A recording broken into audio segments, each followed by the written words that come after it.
I was the one whose sister-in-law demanded that I'd pay for a holiday. Here is part 2. So, sister-in-law was very disappointed and angry that I didn't bow down to her every whim and paid for a holiday. For those who read my first post know that I'm well off, thanks to hard work and some luck. We had some flying monkeys come in because of my sister-in-law. Most backed down and understood where we stood and left us alone. Unfortunately, the whole family of my dear husband now knows that we have a bank account with money on it, as sister-in-law had called a lot of family members to complain and spill the beans. They began talking amongst themselves and their children. Some of the aunts, uncles, and cousins didn't think it fair that I paid for some college funds for some children of cousins and that I paid for a family holiday. To note, I only have college funds for the children of cousins who we have a close relationship with. That's about 6 cousins with around 12 kids. I'm in this family for almost 20 years, and I only see the majority of the aunts, uncles, and cousins on the yearly, bi-yearly family reunion, if everybody comes. I haven't seen some of them in around 5 to 10 years. A couple of days after the fallout with sister-in-law, an aunt and uncle call, something they never do. I put my phone on speaker as I was busy with folding the laundry. They ask how everything is going, how we're holding up during the pandemic and such. We exchange some experiences, and then they both go like this. This is the start of the convo. Aunt and uncle, listen, we hear you have some college funds set up for some of the children of certain cousins. Is that true? Me, yes, that's true. I'm no liar.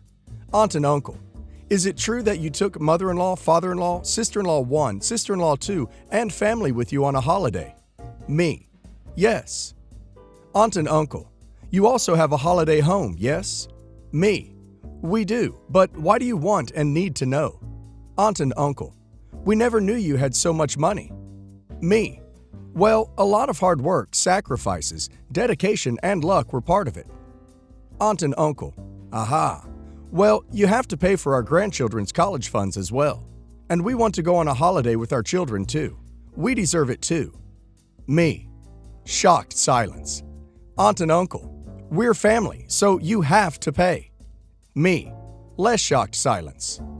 Aunt and uncle, yes, we want college funds for our 6 grandchildren, each consisting of $800,000 for each child, and we want a holiday home like yours, but in location X. We already have one we want. We'll send you the information. And that also goes for our family holiday. We're family, and since you have the money, you can pay for us too. Me, pissed off silence. They continue to rant that they deserve it because they're family, and family takes care of each other. My hubby, meanwhile, had heard everything and was getting angrier. I had pressed a record button halfway through the convo and asked them to repeat their demands. I eventually asked them if they had more to say, which they hadn't. I just flat out said that it wasn't going to happen. That they might think they're entitled to my money, but they weren't. I quoted the phrase that they and many of the family gave us when hubby and I didn't have the money and were in a tight spot because we had a health scare. We asked every family member if we could borrow some money, and we would pay it back. Only 3 of the 9 aunts and uncles helped us, and we paid them back. The quote, "It is your responsibility to have and save enough money for the care, well-being, and education of your family. If you can't, then you don't deserve them. We won't be giving you any money." Stunned silence on their side. I told them to relay the message to the rest and not to call us with such demands, and I hung up the phone. Hubby was very proud. In the weeks that followed, some of the other aunts, uncles, and cousins called with the same. Only those aunts and uncles who helped us in our time of need called and told us to say that it is our money and that they have seen plenty of it and don't ask for more.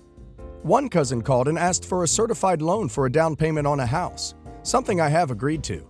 They had the majority saved, but came short of $1,000. They had to pay for it sooner as they could get the house sooner. Just now, I saw that I received the first half of it. That also raised hell. Then, with the aunts, uncles, and cousins, we had a Zoom call, and I explained to them my reason for not doing this.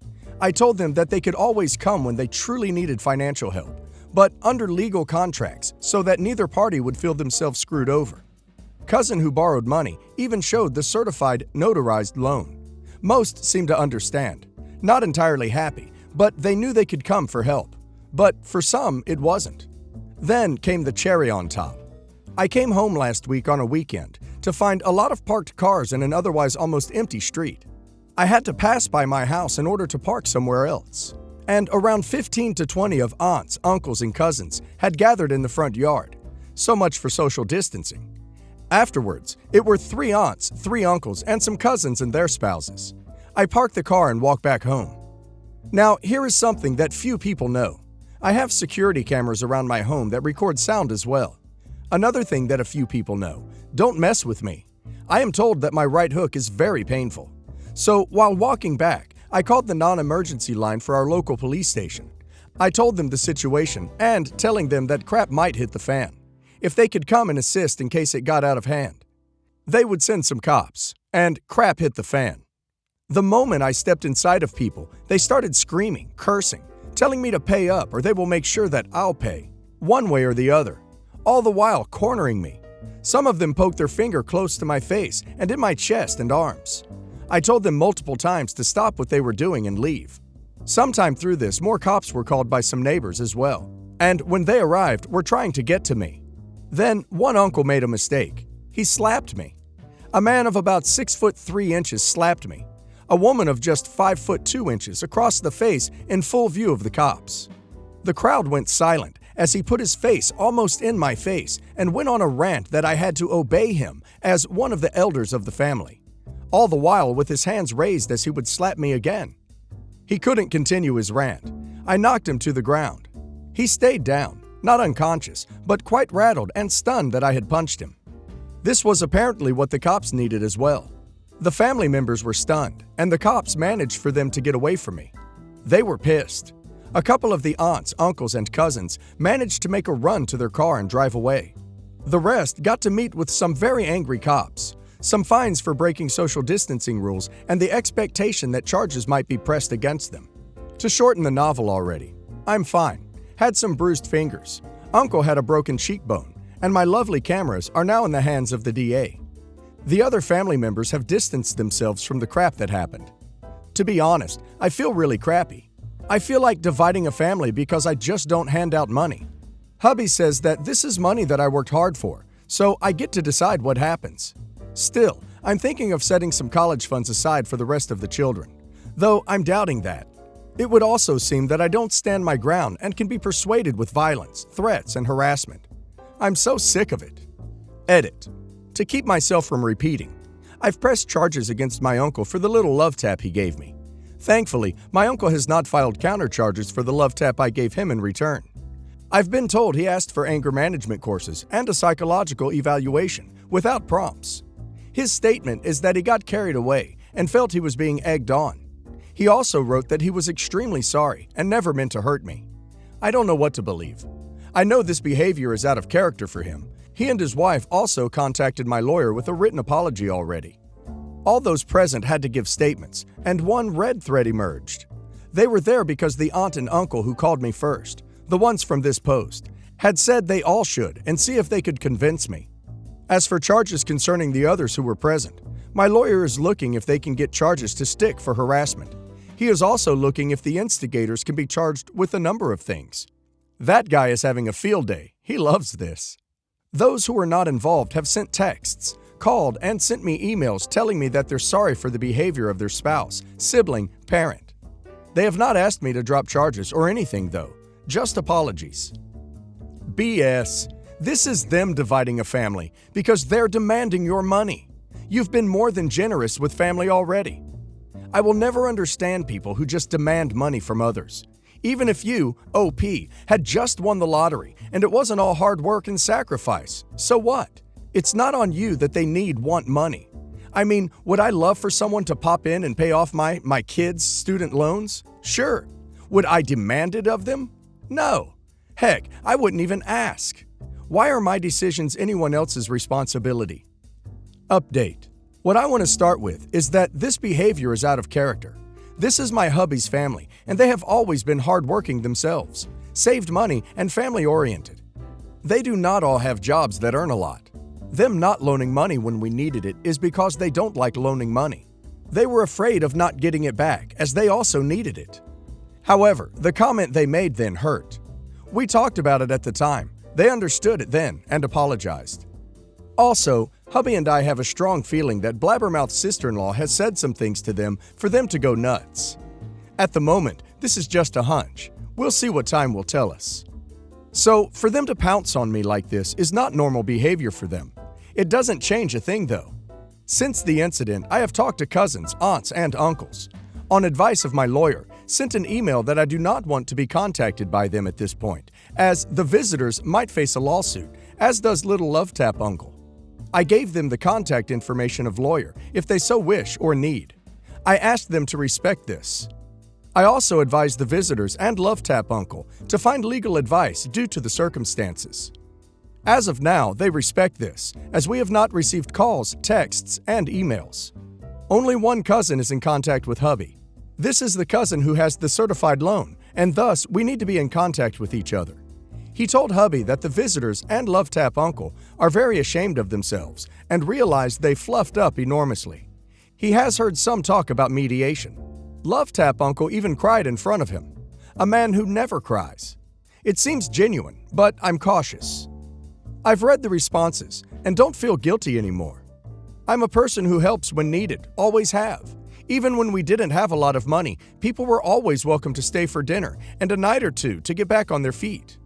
I have always felt lucky and blessed that I have a roof over my head, 3 meals a day, and clothes on my back. Hubby and I discussed that we won't be offering any kind of funds for the other family members, their children, or grandchildren. However, we are open for certified loans like cousin has, but have decided that we won't be sharing this view for now. I'm not going to punish people for the actions of their parents, grandparents. Some people said that I should move and change my number. No, I won't do that. I'm not going to move because of what happened. We live in a safe neighborhood with neighbors who take care of each other. Also, as of now, this is an isolated incident. I did block them on my phone and social media. My number is known to many official authorities. And again, as this is an isolated incident for the time being, I won't. Hubby chose not to block them, and any contact of them has been through him. In case they want to message him and they say things that could be used in court. He wants to keep tabs on them for as far as that is possible. I'm okay with this. All the correspondence has been saved. Lawyer and I have a Zoom call planned for the next week. I have let him know what cousin said. He also hopes to have heard something from the DA then. He said that mediation is an option and wouldn't be surprised if the DA would look into this if the visitors and Love Tap Uncle are open for this idea. There might still be a legal consequence for them. He has some ideas, but it also depends on the DA and what the visitors and Love Tap Uncle plead. Lawyer told me that he had some time to read some of the statements and view parts of the footage. Up until now, their stories are consistent with the footage he's seen. At this point, I want that their actions are recorded somewhere and have consequences for them. You do not get to threaten me, possibly my family, and harm me without getting your behind kicked at least once. Let them be scared crapless at this point. The footage is in the hands of the DA and my lawyer. Also, a neighbor has also recorded what happened, and that is also in the hands of the DA and my lawyer. Neighbor also gave a statement. I also have the footage saved in other places. You never know. Neighbors know what happened. I sent them flowers with an apology for the disturbance. They appreciated the gesture. Neighbors are not afraid, thankfully, and have promised to keep an eye on things. Angel neighbors, really. I don't consider myself a hero. I just try to be a decent human being. I don't flaunt the fact we have money. We live in a normal home in a normal street. We don't wear expensive clothes. The car I bought 10 years ago was brand new then, and the baby is still going strong. It has some dents and scratches on it, but the baby works. I'm not going to buy a new car if this one is still working. Same goes for hubby's car. Kids have their own chores and get pocket money. If they want something extra, they can do extra chores for some extra spending money. They also have to save part of their pocket money. We want to teach them the value of money. The eldest realizes that we have a filled bank account, but has also seen what it has cost. Kiddos want a Switch at the moment, so they're saving money for that now.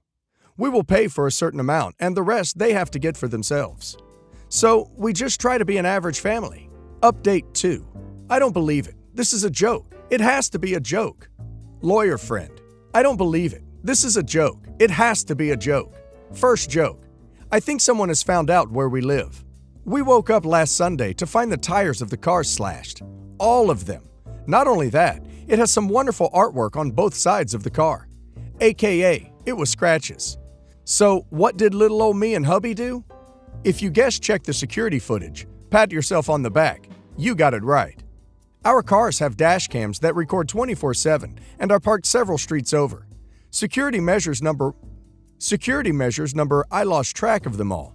We take them out, place another set, and look at the footage while saving recordings. You can guess again who you think it was. Did you guess Blabbermouth?